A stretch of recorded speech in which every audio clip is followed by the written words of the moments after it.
మరి జగద్గురు పితామహ బ్రహ్మర్షి పత్రిజీకి మరి ఎంతో ఘనంగా చప్పట్లతో ఆయనకు ఇక్కడికి స్వాగతం పలుకుతాం. అందరూ గట్టిగా చప్పట్లు కొట్టాలి. మరి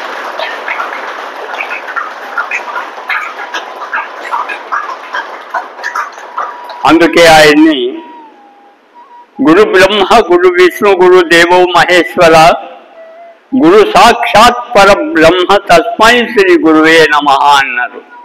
అందుకే ఈరోజు ఆయన చెప్పిన మహత్తరమైనటువంటి ఒక సందేశాన్ని మీకు అందించబోతున్నాను. అది మీకు తెలుసునో లేదో నాకు కూడా అంత ఐడియా లేదు. అయినా కానీ ఆయన చెప్పిన దాన్ని నేను అవ్యక్తపరిచి దాన్ని మీ ముందుకు తీసుకొస్తాను. ఇప్పుడు జగద్గురు పితామహ బ్రహ్మర్షి పత్రిజీ ఒకానొక సమయంలో రామకృష్ణ పరమహంస ఆయన వచ్చి చెప్పిన ప్రపంచ దేశాలకు ఆధ్యాత్మిక సభలో ఆశ అనే ఒక దాన్ని ఆయన బహిర్గతం చేయవలసి వచ్చింది. ఆశ అనేది బయటికి తీసుకొని వచ్చి ఈ ప్రపంచంలో ఈ ప్రపంచ మానవాళిలో ఏ మనిషి కూడా ఏ ఆశ లేకుండా జీవించడం అసాధ్యం. ఆశ లేని మనిషి ఈ భూమి పైన లేడు అని ఆయన చెప్పడం జరిగింది.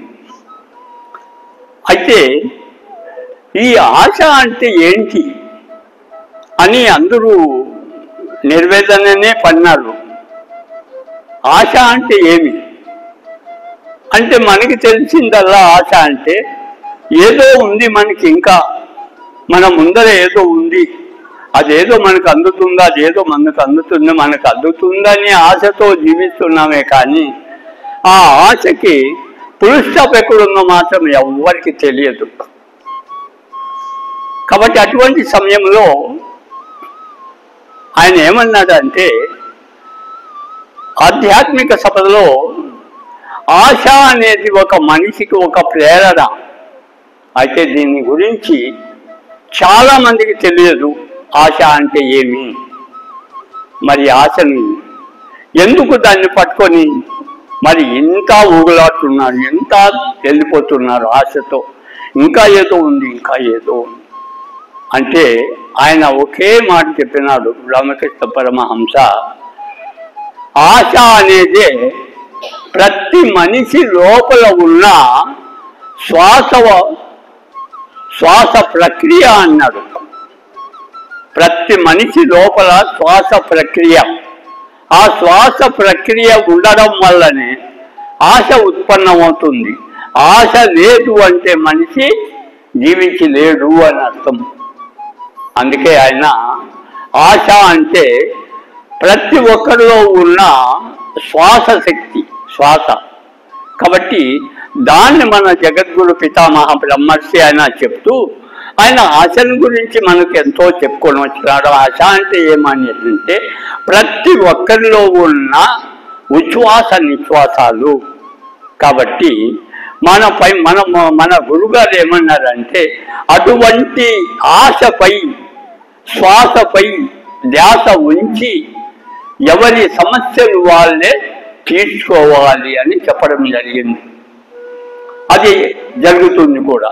ఎందుకు అంటే మనం ఊపిరి తీసుకున్నంత వరకు, మనము ఊపిరి పోసుకున్నంత వరకు మనకు ఈ ఆశ మన వెంబడి ఉంది.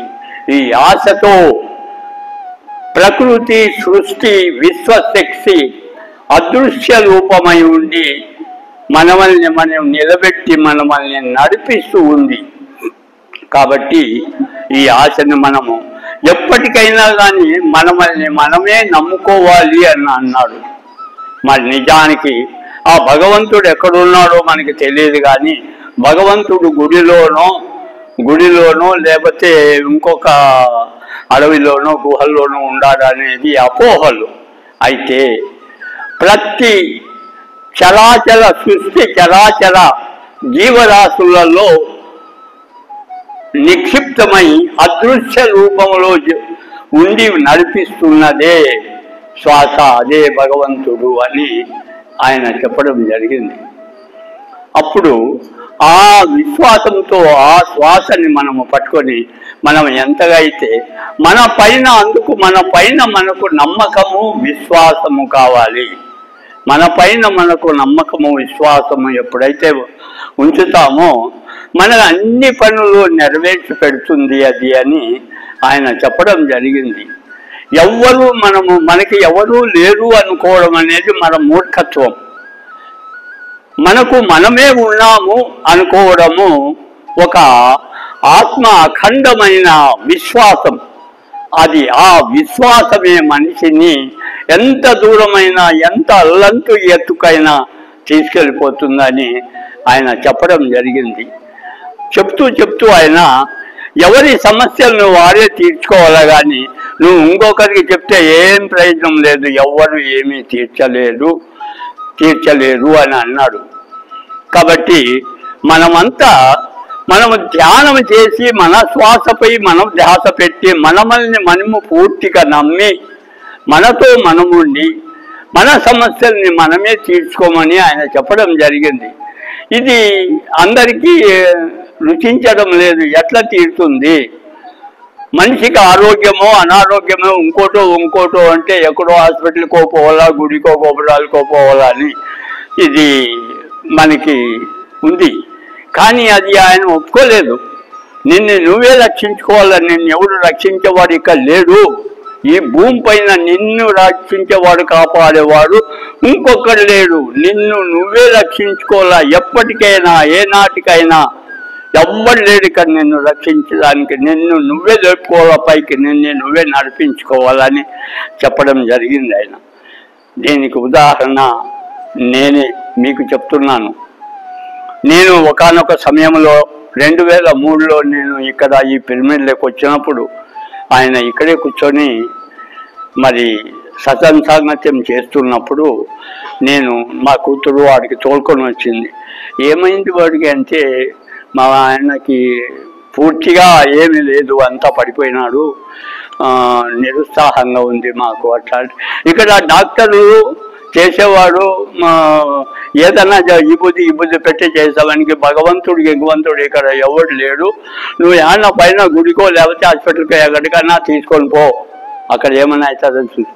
ఇక్కడ వస్తే మాత్రము ఎవరికి వాడు సంపాదించుకొని ఎవరికి వాడు సాధించి ఎవరి ప్రకృతి సృష్టి విశ్వశక్తిని ఎవడైతే సాధించాడో వాడు మాత్రమే ఇక్కడ ఎదగగలుగుతాడు. కానీ ఇంకా ఇక్కడ ఎవరు ఎదగలేదు, నువ్వు తీసుకెళ్ళిపో అని చెప్తే మా కూతురు లేదు నేను ఇక్కడ పెడతాను మా డాడీ, అది నీ ఇష్టం, ఇంకా నేను చెప్పలేను దాన్ని అని ఆయన పోతూ ఆయన నిలబడి చెప్పినాడు. నిన్ను ఎవడన్నా కాపాడుతాడు అని అనుకుంటున్నావు, మేము ఇక్కడ ఉండి ఇంకొక ఆశ ఉందేమో నీకు. ఇక్కడ ఎవడు లేడు, నువ్వు అక్కడే ఉండాలా. ఇక్కడ నీకు తోడుగా ఎవడన్నా దేవుడో లేకపోతే ఇంకోడో ఎవడు ఉన్నాడు, నువ్వు ఒంటరిగా ఉంటావు ఇక్కడ అంతే. నీకు నిన్ను నీవే రక్షించుకోవాలా. ఎందుకంటే ఆయన ఒక మాట చెప్పినాడు నాకు అప్పుడే, నీకు మించిన స్నేహితుడు ఈ లోకంలో ఎవ్వడూ లేడు. నీ బాగోగులు కోరే శ్రేయోభిలాషి నీకంట మించినోడు ఇంకొక్కడు ఎవ్వడు లేడు. మరి ఇంతకంటే ఇంకా నేను నీకు చెప్పలేను. నువ్వు ఏం చేసుకుంటావో నీ ఇష్టం అది. మరి నేను దానికి తల ఒగ్గి నేను ఇక్కడే ఉండి మరి నాకున్న సమస్యల్ని మొత్తాన్ని పూర్తిగా వ్యసనాలను అన్నిటినీ ఇక్కడే ఉండి నేను ఆ ప్రకృతి సృష్టి యొక్క శక్తిని సంపాదించుకుంటూ నన్ను నేను ఎదిగించుకుంటూ 40 రోజుల్లో నన్ను నేను లేచి నిలిపించుకున్నాను. మరి నాకు ఏ డాక్టరు 3 ఏళ్ళు బెడ్కు పరిమితమైన నేను మరి లాస్ట్ స్టేజ్ వాళ్ళు డాక్టర్లు చెప్పింది, నీకు లాస్ట్ స్టేజ్లో ఉన్నావు, ఇంకా నీ గురించి మేము ఎవరు ఏం పట్టించుకోవడం అవసరం లేదు అని. ఎప్పుడు చెప్పినారు ఈ మాట అంటే 2002లో చెప్పినారు నాకు హాస్పిటల్లో, రైల్వే హాస్పిటల్లో. మరి 2002 ఎప్పుడు పోయిందో ఎక్కడ పోయిందో ఏమో. 2003 వచ్చింది. 3కు నేను ఈ పిరమిడ్లోకి వచ్చినాను.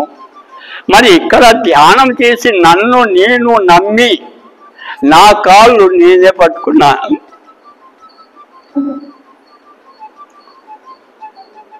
నేను ఎవరి కాళ్ళు పట్టుకోలేదు, నా కాళ్ళు నేనే పట్టుకున్నా. ఎప్పుడూ నేను నా కాళ్ళు నేనే పట్టుకొని అడుక్కునేవాడిని, నేను తొందరగా బయటికి పోవాలా అని. అది దినాము మా కూతురు ఎవరో ఒకరు నాకు పద్దన నాశ తెచ్చిచ్చేవాళ్ళు, అన్నం తెచ్చిచ్చేవాళ్ళు. తెచ్చి తింటూ ఆ స్థితిలో నేను 40 రోజుల తర్వాత లేచి నిలబడి ఈ పిరమిడ్లంతా తిరిగి ఆ తర్వాత 42వ రోజు నేను ఇంటికి పోయినాను మాత్రం. నేను మళ్ళీ అందుకే పత్రిక సార్ ఏమన్నాడంటే అప్పుడు, నువ్వు ఒంటరిగానే వచ్చినావు, నీకెవరు తోడలేడు, నువ్వు ఒంటరిగానే ఇక్కడ జయించాలా, ఇక్కడ ఉడకాలా, లేచి నిలబడాలా. నీకు ఒక ఉదాహరణ చెప్తాను విను అన్నాడు ఆయన. శ్రీకృష్ణ భగవానుడు కౌరవ సభలో వాళ్ళు పెట్టిన ఎన్నో అవమానాలకు మరి అవహేళనలకు ఆయన ఎంతో తట్టుకున్నాడు. తట్టుకొని వాళ్ళు చెప్పిన వాళ్ళు ఎన్ని అవమానించినా, ఎంత అవహేళన చేసినా అయిపోయింది, ఇంకేం లేదు, తట్టుకోలేడు, పోతాడు, ఏం లేదు, ఉండడు, ఇక్కడ నిలబడిపోతాడు అని. అటువంటి స్థితిలోనే ఒంటరిగా నిలబడి వాళ్ళందరినీ ఎదిగించి ఒంటరిగానే ఆయన నెగ్గి మరి అందరికీ సమాధానం చెప్పినాడు వాడు ఆయన దీంట్లో సంగ్రామంలో, ఆ సభలో. అందుకని కురుక్షేత్ర సంగ్రామాన్ని ఆయన తన కన్ను సన్నల్లోనే నడిపించినాడు. ఆయన ఒంటరిగానే నడిపించినాడు.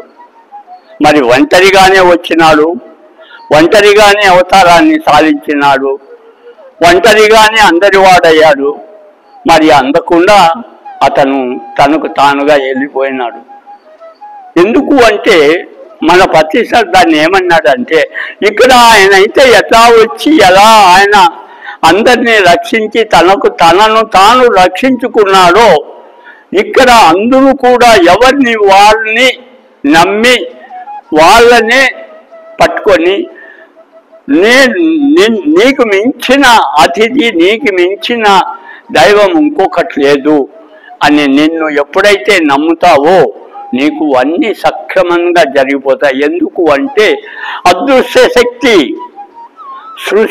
ప్రకృతి సృష్టి యొక్క విశ్వశక్తి, అదృశ్య శక్తి అదృశ్య రూపంలో ఎవరికి కనపడకుండా మన వెంట ఉంటుంది. కాబట్టి మనం ఏం పనులు చేసినా, మనం ఏం అడిగినా, ఏమి కోరినా అది వెంటనే అట్లే చేసి పెట్టదు మనకి తెలియకుండానే. ఇది నా అనుభవపూర్వకంగా నేను చెప్తున్నాను. ఒక్కొక్క సమయంలో నేను ఇంట్లో ఉంటాను, మా వారి వాళ్ళతో ఇంట్లో మాట్లాడుతూ ఉండేది. మళ్ళీ మరుసటి రోజు చెప్తా, ఫలాన్ని ఇట్లా జరిగింది అని అంటే, నేను ఉన్నాను కదా అంటే, ఆడున్నావు నువ్వు లేవు, బయట ఉండవు నువ్వు అని, బయట పోయినావు నువ్వు లేవు అంటే, నేను ఉండేది అక్కడ, ఆమెకు నేను కనపడను. ఎందుకంటే నా చుట్టూ ప్రకృతి సృష్టి యొక్క విశ్వశక్తి అదృశ్య రూపంలో ఎప్పుడూ నాతో ఉంటూనే ఉంటుంది. ఎందుకంటే నేను సమస్తాన్ని ఎప్పుడూ నేను భోంచేసిన, నిద్ర లేచిన, ఉన్నా, మిగిలిన నాతో నేనే ఉంటాను, నాతో నేనే చర్చిస్తాను. అయితే నేను ఇంకొకరి విషయాల్లో నేను మాత్రం ఎప్పుడూ నేను చేయి పెట్టను. ఎందుకంటే అది నా అభిమతం కాదు. పత్రిసార్ ఒక మాట చెప్పినాడు ఒక సమయంలో, నువ్వు ఎప్పుడు ఎన్లైటన్మెంట్గా ఎదగాలి అనుకుంటే ఒకటి గుర్తుపెట్టుకో, ఎప్పుడు no complaint, no judgement, no argument, only settlement, live it. ఇది ఎప్పుడైతే నువ్వు ఆచరిస్తావో నువ్వు ఒక గొప్ప వ్యక్తిగా విశ్వంలో అల్లంత ఎత్తున నిలబడతావు నువ్వు అని అన్నాను.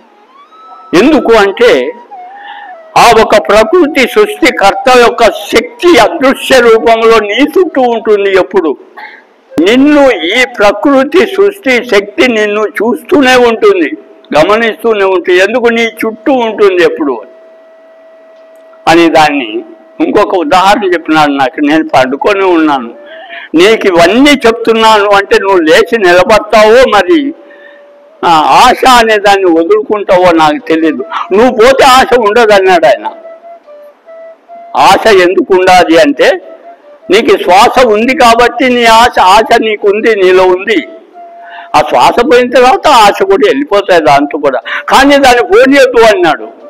అది పిరికితనం, దాన్ని పోనీయొద్దు. శ్వాసని పట్టుకో, ఆశని నిలబెట్టుకో. ఆ అదృశ్య శక్తి నీ పక్కన ఉండే ఉంటుంది ఎప్పుడు. ఇక్కడ ఇదంతా అదృశ్య శక్తి అన్నాడు ఆయన. ఈ ప్రకృతి సృష్టికర్త విశ్వశక్తి అదృశ్య రూపంలో పిరమిడ్లో పైన కింద మొత్తం ఆవరించి ఉండాలి. అయితే దీన్ని స్వీకరించే మనిషి కావాలా అంతే. ఎందుకంటే బాడీ ప్రజెంట్, మైండ్ ఆబ్సెంట్కి ఇది అనుసరించదు. రెండు ఇక్కడే ఉండాల, అప్పుడే ఇది సాధ్యమవుతుంది. ఇది గొప్ప ఆత్మవిశ్వాసం.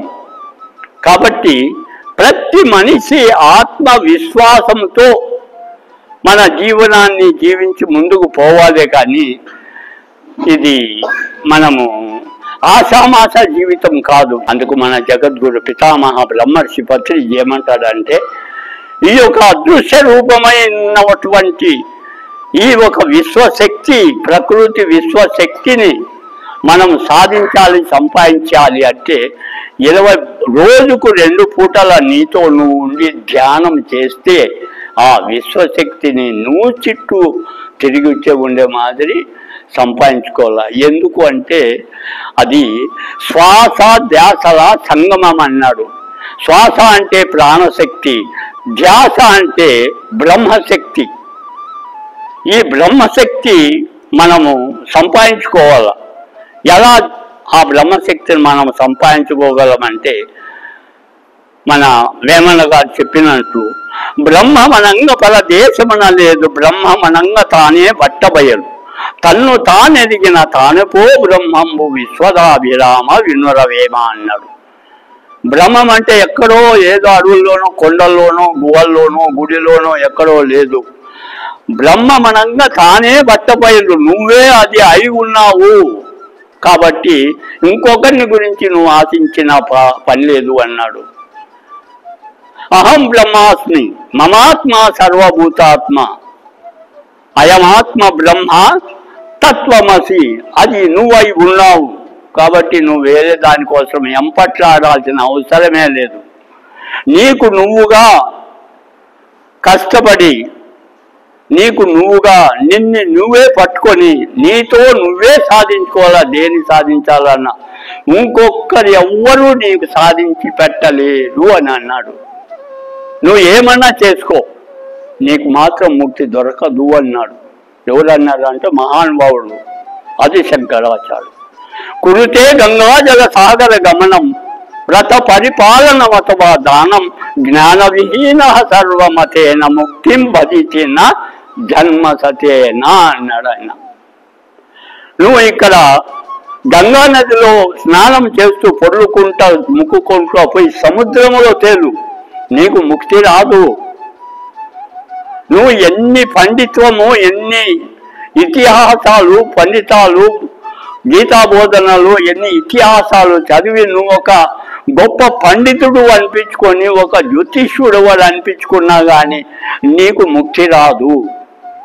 నీ దగ్గర ఉన్న ఎంత దాన ధర్మాలు చేయాలనుకున్నావో నీ దగ్గర ఉన్న డబ్బంతా దానం చెయ్యి, నీ భూములు దానం చెయ్యి, నీ ఇళ్ళన్నే దానం చెయ్యి, నిన్ను నువ్వే దానం చేసుకో, కానీ నీకు ముక్తి దొరకదు అన్నాడు. ఎందుకు అంటే మళ్ళా ఆ తర్వాత నీవు ముక్తి కావాలనుకొని 100 జన్మలు 100 కులాలలో 100 జన్మలు ఎత్తినా నీకు ముక్తి మాత్రం దొరకదు. ఎందుకు దొరకదు అంటే విశ్వాసం, నీపై నీకు విశ్వాసం లేదు. కాబట్టి ఆత్మజ్ఞాన విహీన సర్వమతేన ముక్తిం భజితన జన్మ సతేన. ఎందుకంటే ఒక్క చిన్న ఆత్మ విశ్వాసాన్ని నువ్వు సంపాదించుకోవాలి. అది ఒక్క ధ్యాన యోగ సాధన అభ్యాసంతోనే దొరుకుతుంది, కానీ అన్యదా శరణం నాస్తి అన్న. కాబట్టి మన జగద్గురు పితామహ దానికి ఇంకొక మాట చెప్పినాడు. ఇది ధ్యానం మీరు చేసేదానికి వస్తున్నారు ఇప్పుడు, కానీ ఈ ధ్యానాన్ని ఏదో ఆషామాషగానో టైంపాస్గానో పొద్దు పోగొట్టుకొని ఇంటికి పోతాము అని వస్తాదేమో, కానీ అది తప్పు. ధ్యానము అంటే ఎట్లా ఉండాలి అంటే వేమన ఏం చెప్పినాడు అంటే, పట్టు పట్టగా రాదు, పట్టు విడువగా రాదు, పట్టియ ఏని బిగియ పట్టు పట్టవలే, పట్టు విడుచుట కంటే పడి చచ్చుట మేలయా విశ్వదాభిరామ వినురవేమ అన్నాడు. ధ్యాన పట్టు అట్లా ఇట్లా కాదు పట్టేది.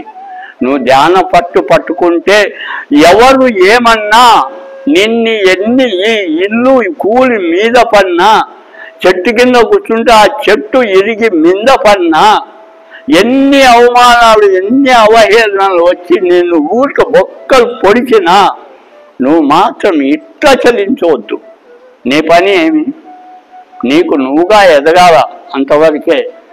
నువ్వు ఉన్న స్థితి నుంచి ఉన్నత స్థితికి చేరాలి అంటే ఇదొక్కటే మార్గం. నీతో నువ్వు ఉండాలా, నువ్వు మెచ్చించాలా.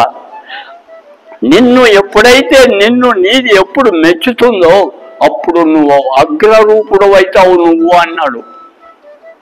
నువ్వే మెచ్చాలా. ఎప్పుడు కూడా ధ్యానంలో కూర్చుంటే, నువ్వు ఊరికి ధ్యానంలో కూర్చుంటే కాదు, నీ మనస్సు నీ ముందర కూర్చోవాలా, దాన్ని ఇంకెక్కడికి పంపించకూడదు. నీ మనసు ముందర నువ్వు కూర్చోవాలా. ఇది అసలైన ధ్యానము. ధ్యానం అంటే శ్వాస మీద ధ్యాస అంటే అర్థమేమి. కాబట్టి ప్రతి ఒక్కటి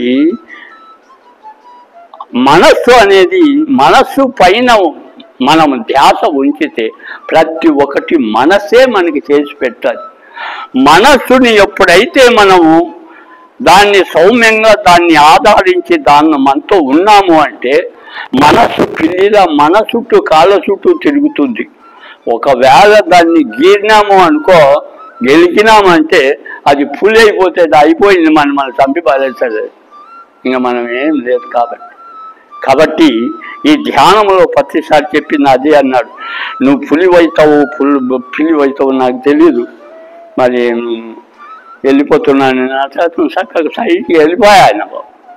మరి జీవితంలో నేను ఒక్కటి వదలకుండా నన్ను నేను నెగ్గి 40 రోజుల తర్వాత 2003 నుంచి 2004 నుంచి ఆయన్నే అంటి పెట్టుకొని తిరిగినా నేను. ఆయన ఎన్ని అయితే ప్రవచనాలు చెప్పినాడో, నేను ఎంతకాలమైనా ఎటువంటి స్థితిలోనైనా ఆయన చెప్పిన మరి సజ్జన సాంగత్య విశేషాలను అన్నిటినీ మీకు నేను ఎప్పటికైనా అందించడానికి నేను ముందుంటాను. ఎందుకంటే ఆయన సేవలో నేను పొందింది అంతా ఇంత కాదు. ఆయన చెప్పింది ఒక్కటే, నన్ను పట్టుకుంటే నీకేమి రాదు, నా ఎంబడి దిగితే నీకేమి రాదు. నేను ఏదైతే చెప్పినానో దాన్ని అందరిలోకి తీసుకో, అక్కడికి పట్టు వదిలేయి అన్నాడు. ఇప్పుడు నువ్వు ఒక స్థితికి వస్తావు, నిన్ను మెచ్చుతుంది అది. నీ పాటికి ఎన్నాసార్లు అయిపోయింది, వేరే వాళ్ళతో నాకు పని లేదని ఎప్పుడు కూర్చున్నావంటే నువ్వు అసమర్థులు అయిపోతావు అని అన్నాడు. కాబట్టి మనమంతా ధ్యానం చెయ్యాల.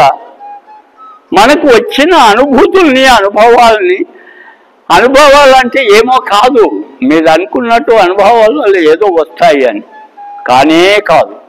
నీ జీవితంలో మార్పే అనుభవం. మన జీవితంలో మార్పు, ఏ మార్పు అయితే వస్తుందో అదే అనుభవం. దాన్ని నువ్వు ఇంకొకరికి చెప్తే చాలు, ఇది గొప్ప సంగతి. మరి ఆయన మహానుభావుడు చెప్పినట్టు కాబట్టి ఇంకా జగద్గురు పితామహ బ్రహ్మర్షి ఈ యొక్క పిఎంసి ఛానల్ ద్వారా మరి ప్రపంచ దేశాలకి ఈ ప్రవచనాన్ని అందించి ఆయన ఎంతో సేవ చేసినందుకు ఆయన నా లోపల ఉండి మీకు ఈ ఒక గొప్ప విశేషమైన విషయాన్ని అందించి మీ లోపల ఉండి దాన్ని వినిపించినందుకు మరి గొప్ప స్థితి అయినది. ఆ విషయం ఏమంటే దాన్ని మనలోని విషయాలలో ఆలోచన విషయాలని ఎక్కడికక్కడి వదిలేది నేర్చుకోవాలా అన్నాడు. ఏ విషయమైనా ఎక్కడ జరిగిన దాన్ని అక్కడే మర్చిపో, ఇడిచిపెట్టు, దాన్ని ఎక్కడా వ్యక్తపరచవద్దు అన్నాడు. ఎట్లా తెలిసినా అది హంసకు ఒక గిన్నె నిండా పాలు పోసి, ఒక గ్లాసే పాలు పోసి పెద్ద గిన్నెలో ఒక బిందె నీళ్లు పోస్తే అది ఆ గ్లాస్ పాలు మాత్రమే తాగుతుంది, ఆ నీళ్ళు అట్లే వదిలేస్తుంది. అది నీ జీవితం అట్లుండాలా అంటాడు పత్రిసారు. కాబట్టి నీకు కావలసిన అందులో అన్ని సబ్కా సునో అప్నా కరువు అంటాడు ఆయన పత్రిసారు. అన్నిటితో నీకు పని లేదు, సబ్కా సునో, అన్ని విను, నువ్వేం చేయాలనో ఆ పని చేయి, వేరే విషయాలతో నీకు పని లేదంటాడు. కాబట్టి హంస మాదిరి మనం అన్ని సపరేట్ చేసేది నేర్చుకోవాలి. సపరేట్ చేయాలా, నీకు ఏది కావాలన్నా తీసుకోవాలా, సైలెంట్. కానీ వ్యక్తపరచవద్దు ఎక్కడ, ఎందుకంటే నువ్వే చెడిపోతావు అన్నాడు. మనం చెడిపోవడానికి కారణం అదే. కాబట్టి మనలోని ఏ విషయం ఉన్నా పనికిరాని ఉంటే పక్కన వారి మనకే ఆధ్యాత్మిక విషయానికో నీ సంసారానికి అవసరమా అది చెయ్యి, బాగు చెయ్యి. నీ సంసారాన్ని ఎదిగించు, నీ పిల్లల్ని ఎదిగించుకో, నీ బాగా వృద్ధి చేసుకో, ఇదన్నీ గొప్పగా అందిస్తుంది అన్నాడు. ఎందుకంటే విశ్వశక్తి అదృశ్య రూపంలో నీతోనే ఉంది కలిసి, నువ్వు ఏం అడిగితే అది ఇస్తుంది అంటది. మరి నేను ఒకరోజు ఒక్కొక్కసారి నేను ఒక్కొక్క విషయంలో ఒక బీడి కోసం నేను ఒక రోడ్లో నిలబడేవాడిని. నేను అసలు పనిచేస్తూ రైల్వేలో పనిచేస్తూ రోడ్లో నిలబడి షెడ్ దగ్గర ఒక బీడి ఉంటే ఈ అని అడిగి ఆ స్థితి నాది. మరి అటువంటి వాడిని మరి నన్ను ఇంతగా తయారు చేసి ఏది లేకుండా ఇక్కడ నాకు ఏమీ తక్కువ కాకుండా ఏమి అస్సలు నేను ఈ జీవితంలో నేను ఏమీ అవసరం లేదు, నేను దేని గురించి ఆలోచించను, ఏది నాకు నిక్షిప్తమే, నేను ఏది అనుకుంటే అది, ఏది అంటే అది అట్లే. ఎందుకు అంటే నా చుట్టూ ఎప్పుడు ప్రకృతి విశ్వశక్తి అదృశ్య రూపంలో ఎప్పుడూ ఉంటుంది నా వెంట. అందుకే ఎవరైనా కొంతమంది అడుగుతారు నన్ను ఇట్లా అని, నన్ను కాదు, నిన్ను నువ్వు నమ్ముకో, నీతో అవుతుంది అని చెప్తానే కానీ నేను పత్రిసార్లు కూడా చెప్పలే, నాతో ఏం కాదయ్యా నీతోనే అవుతుంది, నువ్వే నీకు నేను వల్ల కాదు. అందుకే నేను అందరికీ చెప్పేది అదే, నిన్ను నువ్వు నమ్ము, నీతో నువ్వు ఉండు, నీ కాళ్ళు నువ్వు పట్టుకో, నువ్వు సాధిస్తావు, నీతో అవుతుంది, దానికి చెప్పు, నువ్వు ఎక్కడికి పక్కపోదు, నాకు తెలుసు నువ్వు ఇస్తావు నాకు. ఎందుకంటే మన అంతరంగం అనేది అంత గొప్ప శక్తివంతమైనది, సప్త సముద్రాల వంటిది, సప్త పర్వతాల వంటిది. సప్త సముద్రాల్లో యాడో ఉన్నాయేమో కానీ మన లోపల ఉన్నాయి, సప్త పర్వతాలు ఎక్కడ ఉన్నాయేమో కానీ అవి మన లోపల ఉన్నాయి. అయితే నువ్వు ఊహించు అన్నాడు.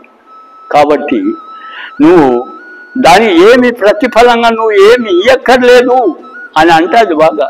నువ్వు ప్రతిఫలంగా నాకు ఏమి ఇయ్యక్కర్లేదు, నీ విశ్వాసము, భక్తి, శ్రద్ధ, నువ్వు మనసుకు నాకు నువ్వు శరణాగతి అయిపో, నిన్ను సమస్తాన్ని నేను చూస్తాను, నిన్ను ఎత్తుకొని పోతాను నేను ఎక్కడికైనా కానీ అని అంతటి గొప్ప శక్తివంతమైనది ఈ యొక్క ఆత్మజ్ఞాన ధ్యాన యోగ సాధన అభ్యాసం. కాబట్టి ఈరోజు మీకు అందరికీ నేను ఇది పంచి ఇచ్చినందుకు మరి పిఎంసి ఛానల్ వారికి అందరికీ నా జ్ఞానాన్ని విని ఇంకొకరికి వినిపిస్తారు అని నా ఒక ఆత్మ విశ్వాసంతో ఈ క్లాస్ విన్నట్టు